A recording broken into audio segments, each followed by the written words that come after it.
السلام علیکم ورحمۃ اللہ وبرکاتہ۔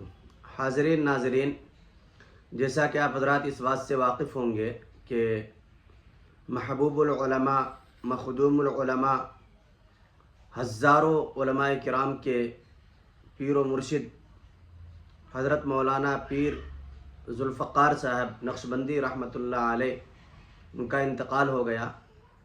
انتقال کے بعد بہت بڑا مسئلہ چھڑا نماز جنازہ کا۔ تو جو لوگ قرب و جوار میں تھے انہوں نے تو جنازے میں شرکت کی، نماز جنازہ ساتھ میں ادا کی، لیکن کچھ احباب ایسے بھی نکلے جن کا کہنا یہ تھا کہ نماز جنازہ غائبانہ طور پر بھی پڑھ سکتے ہیں،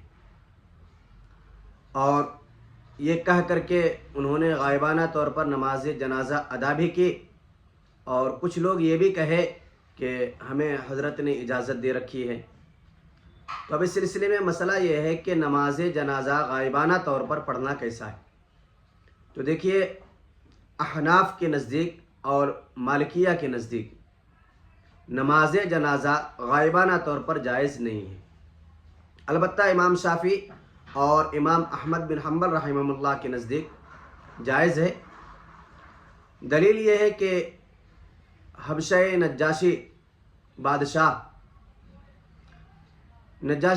جو حبشہ کا تھا، ان کے جنازے کی نماز اللہ کے رسول علیہ السلام نے جو ادا کی تھی، تو اس وقت پورے حجاب جو ہے ہٹا دیے گئے تھے، تو گویا یوں تھا کہ جنازے کی نماز آپ علیہ السلام نے بالکل سامنے ادا کی۔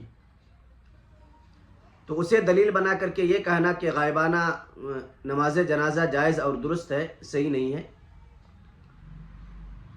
نجاشی بادشاہ کے علاوہ کسی بھی موقع پر اللہ کے رسول صلی اللہ علیہ وسلم نے جنازے کی نماز غائبانہ طور پر نہ پڑھی ہے، نہ پڑھنے کا حکم دیا ہے۔ اور اسی طریقے سے آپ علیہ السلام کا جب وصال ہوا تو صحابہ کرام دور دراز میں بھی تھے، انہوں نے بھی غائبانہ طور پر آپ علیہ السلام کے جنازے کی نماز نہیں پڑھی۔ لہذا اہل سنت والجماعت کے نزدیک اور علماء دیوبند کے نزدیک غائبانہ طور پر جنازے کی نماز ادا کرنا درست نہیں ہے، اور